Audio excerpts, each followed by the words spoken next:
David Coombs, spoke out publicly and discussed his client.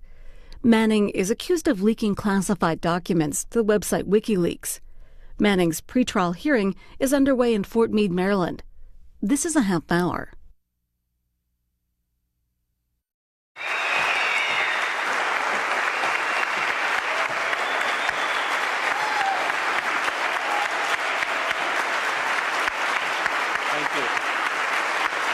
Thank you.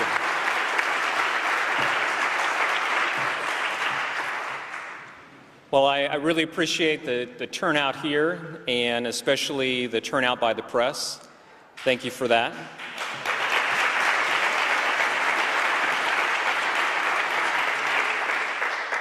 As many of you know, I have not participated in any public events before today.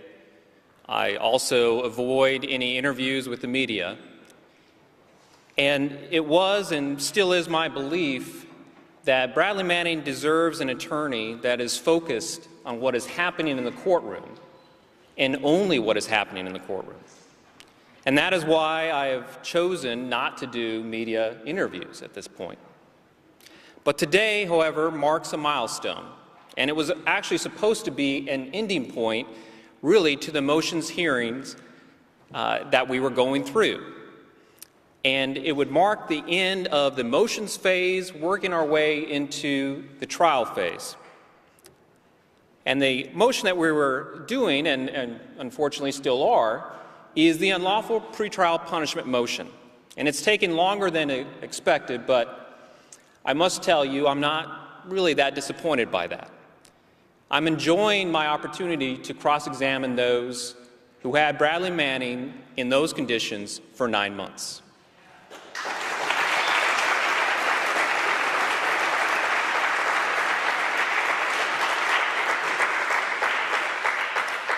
As I take an opportunity, though, to reflect on the last 2 years, I think it's fitting that we're here today at the end of the motion phase with a motion that really brought the world's attention to this case, and that was how Bradley Manning was being treated.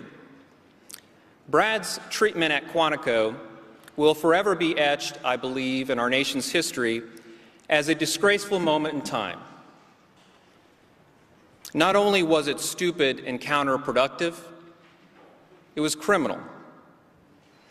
An entire group of individuals who I no doubt are honorable men and women chose to turn a blind eye to how Bradley was being treated. Those who could affect change did not. They were more concerned about how the attention might be put on them if something happened to Brad, as opposed to what was their conduct doing to Brad. But it turns out those same people cared about something more. And what they turned out to care about more was the media impact. And for that, I must thank each and every one of you here today. I must thank each and every one who is listening or watching, because without you, change would not have happened. Your actions resulted in Brad being moved from Quantico to Fort Leavenworth. Make no mistake about that.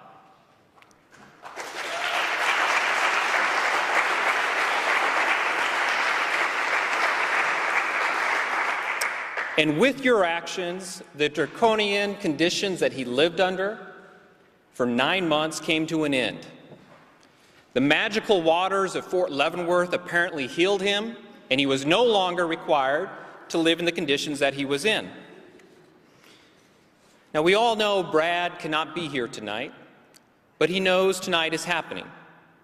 And he wanted me to personally thank each and every one of you. Thank you for taking the time to write to him, for signing petitions, for attending marches, rallies, and other public events. Thank you for writing to the military and to our government, complaining about his conditions. Thank you for donating to his legal defense, for volunteering at Courage to Resist and the Bradley Manning Support Network. But most of all, he wanted me to thank you for caring about him. The battle that we have waged for the last 2 years could not have been fought without your help. And it has been a hard fight so far. We are currently at over 450 appellate exhibits in this case, and that amounts to just over 20,000 pages of written motions and attachments. I am confident by the time this case comes to a conclusion, the record of trial will be the longest record of trial in our military's history. And that record will reflect one thing, that we fought at every turn, at every opportunity, and we fought to ensure that Brad received a fair trial.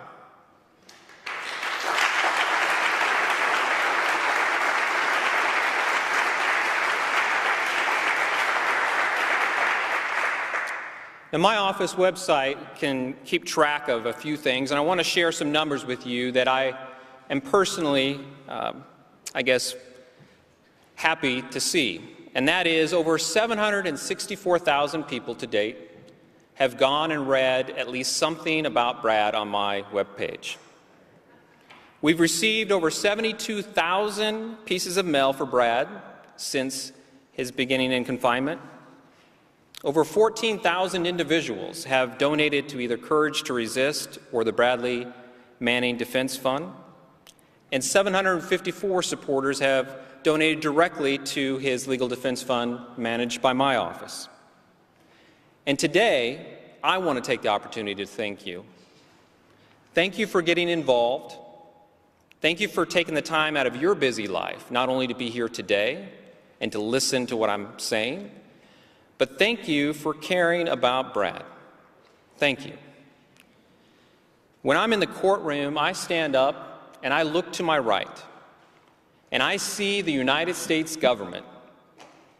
The United States government with all of its resources, all of its personnel. I see them standing against me and Brad. And I have to admit to you, that can be rather intimidating. And I was intimidated, especially when the President of the United States says, your client broke the law. Especially when Congress members say, your client deserves the death penalty. I want to tell you, though, today, as I stand here, I'm no longer intimidated. I am not intimidated because when I stand up, I know I'm not standing alone. I know I'm not alone because I turn around and I see the support behind me. I see members here today in the audience that are there every time we have a court hearing. I see what I'm going to affectionately call the Truth Battalion. Those who wear nothing but they wear other things, but they wear a black shirt. It has the word truth on it, and they're behind me. And when I look there, I know that I also have unlimited personnel and unlimited resources.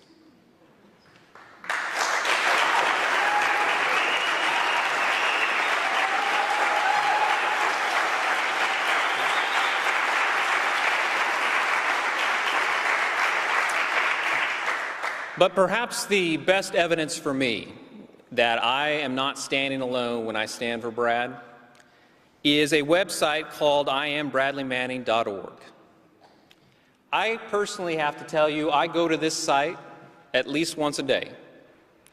I go to the site when I need to recharge my batteries after working a long day on the case, and I just peruse the photographs. People with a simple statement in front of their face. I am Bradley Manning. It's amazing the power of those simple words. What those words mean to each individual, I do not know. But I want to take a moment to share with you what that may mean to Brad. During our countless conversations, I had an opportunity to talk to him about his future. And I said, Brad, what do you want to do when this eventually comes to an end? And he told me that his dream would be to go to college, to get a degree.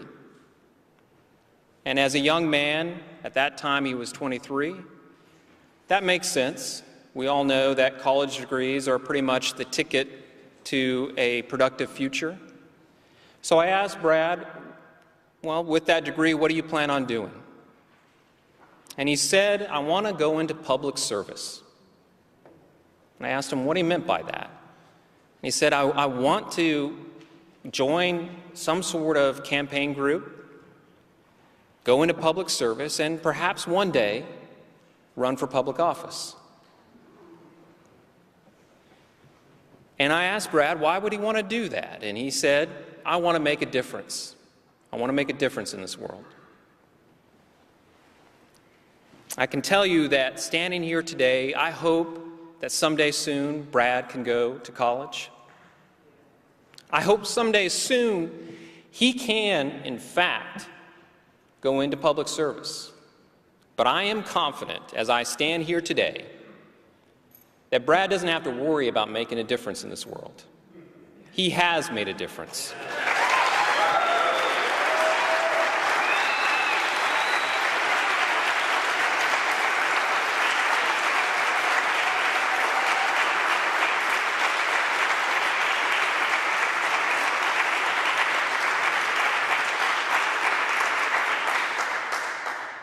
Last Tuesday, the President of the United States signed into law the Whistleblower Protection Enhancement Act. As President Obama was signing this bill into law, Brad and I were in a courtroom for the start of his unlawful pretrial punishment motion.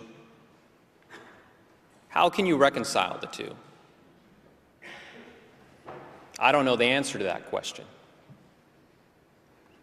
One of our nation's most famous whistleblowers, Daniel Ellsberg, has on multiple occasions spoken out for Brad. History has been the ultimate judge of his courage and sacrifice.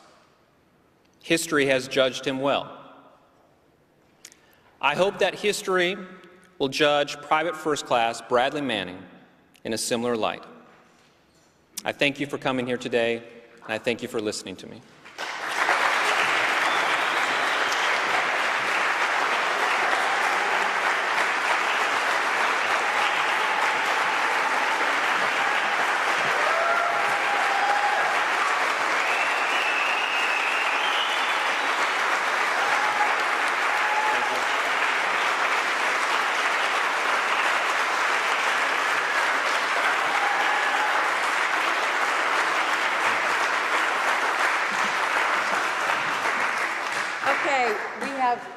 We have some questions from the press. Now, I'm not promising answers to any of these. And I'm sure if members of the media have some more questions, or if you didn't get your question on an index card, you can, and it'll be passed to the front. The first one is a two-part question. In your opinion, what sort of person is Bradley Manning, and what is his state of mind? Well, I think Bradley is probably one of the more intelligent people I've ever met. Brad has the ability, I think, to talk about a wide range of topics. He's a young man, obviously, though, and with that, he has limited experiences. But Brad does a lot of things really kind of from the heart. He tends to care a lot about people, and so his conduct and his actions are usually driven by that. As far as his mental state, or how he is being, I guess, of a mind today, I can tell you that he is very excited about having his case go forward in the process now. It's been a long time. And he's also, at this point, very encouraged by the way the proceedings are going. I think he feels good about his defense. At least I hope he does. And at this point, I believe he's confident that things will hopefully turn out okay for him.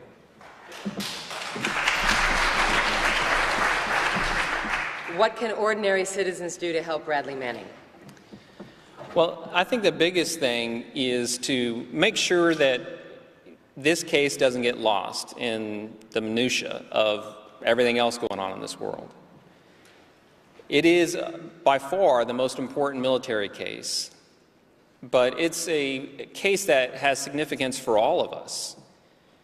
Because in this country, in the country that I am proud to serve in the United States Army Reserve now, we live in a country that is built on freedom of speech, live in a country that's built on government accountability and informed citizens. So I think at this point, the biggest thing you can do is stay involved, to stay informed, and to make sure those that you've elected into public office understand your views.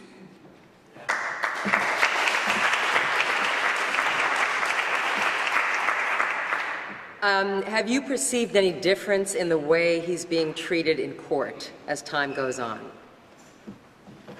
I have not. I mean, that is, I think Bradley is treated professionally in court. A military court-martial is, in my opinion, the best courtroom you can go into. I practice both in state and federal, and I know anyone who doesn't have experience with the military justice system may view it with a suspicious eye. But from my perspective, it is by far the best courtroom for Bradley to be in. How do your experiences in the military and in civilian life inform how you approach courts-martial generally, and this case specifically? That actually is a good follow-up to what I was just saying. A lot of people would look at the military justice system and say, this seems to be very foreign to me. You have an officer and enlisted type panel, if you go with a panel, that's selected by the person who's convened the court-martial. You have a military judge that is in the military, and there's some suspicion that that person may be subject to some influence. And so when you look at it from the outside, you could see and perhaps think that the system is built to obtain a certain outcome. I can tell you with confidence, again, having practiced both in state and federal and in military practice, that a court-martial is by far the fairest justice system that I've ever practiced in. And that may sound confusing. I actually get some looks of, I don't know about that. But let me tell you why. Military judges are not just picked out at random, they're not voted in. A military judge is somebody who has done, in most instances, both acted as a prosecutor and as a defense counsel for a period of time, has seen both sides. Also, that person usually has taken on the role of a chief of military justice, which would be the equivalent of a DA, or a senior defense counsel. And so from that perspective, you have a lot of experience. Plus, once the judge becomes a judge, usually that person is a lieutenant colonel or a colonel. People who go that route are not interested in becoming generals. And so you've kind of tapped out at the top of where you would want to be. So there is no influence issue. And you have somebody there that is truly experienced, who truly understands the law. And from my perspective, I would take a judge who knows the law and is very experienced over many of the judges I practiced in state and federal. And then from a panel standpoint, if you go with a panel, almost everybody in the military, once they have obtained a certain rank, has some sort of college degree. And I think that in and of itself kind of speaks volumes about the person's ability to at least have an open mind on certain topics. And so we normally refer to military panels as blue ribbon panels. They represent, in many cases, individuals with at least a bachelor's, if not a master's or a doctorate degree. And so that may be surprising to some, but again, the panels that I've practiced in front of have always been fair panels.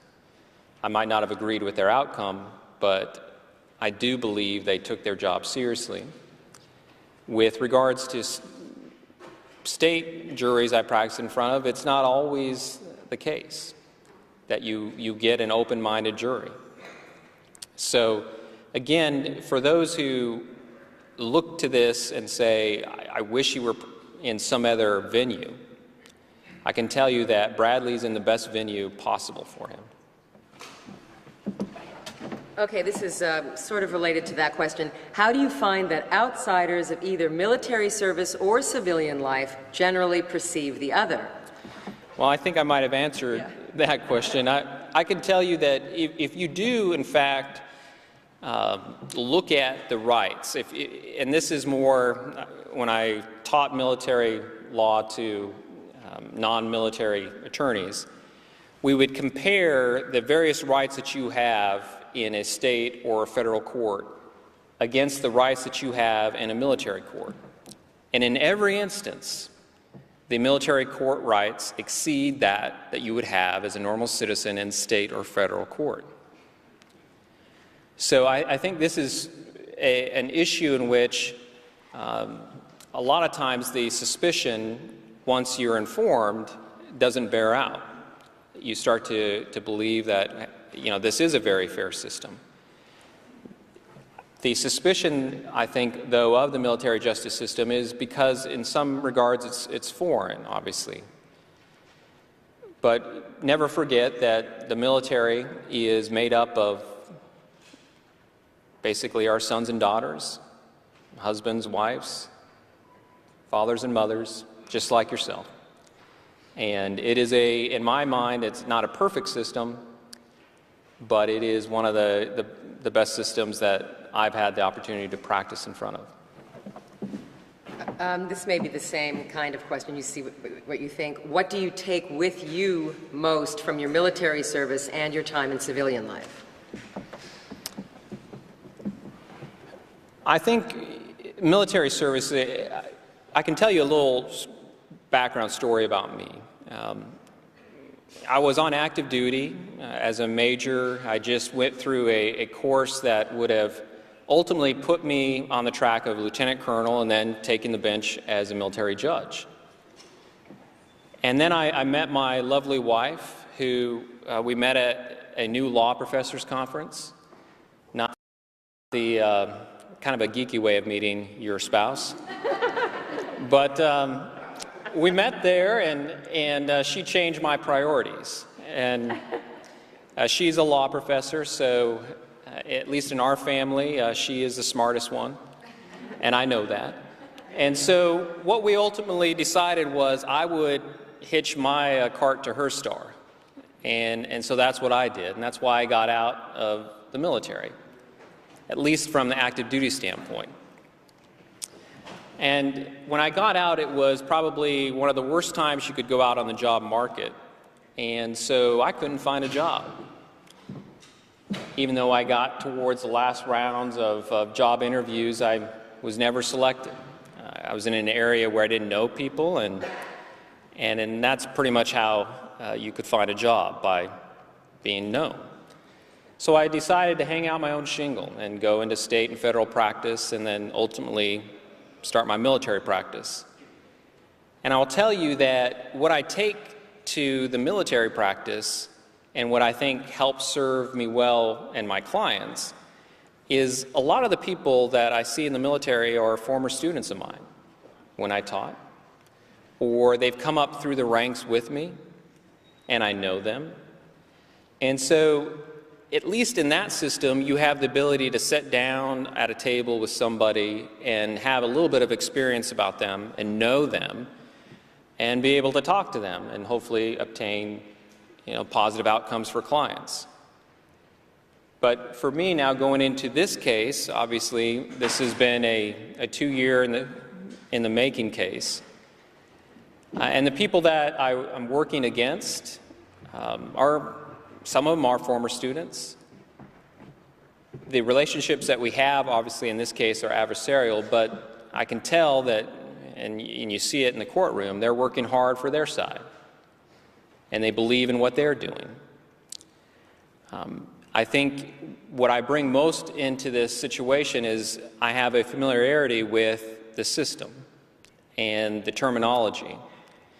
If anyone sits in the courtroom, you hear a lot of acronyms. You hear a lot of phrases that if you weren't a military attorney, that would be very difficult to even follow the conversation, let alone represent your client in a zealous manner.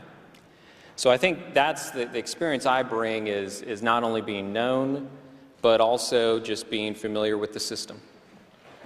Can you explain what's going on with the change of dates? His trial is now changed from starting on February 4th to March 16th. Why is that? Yeah, the trial date has moved a couple times to the right, and a lot of times that is due to motions that are being argued.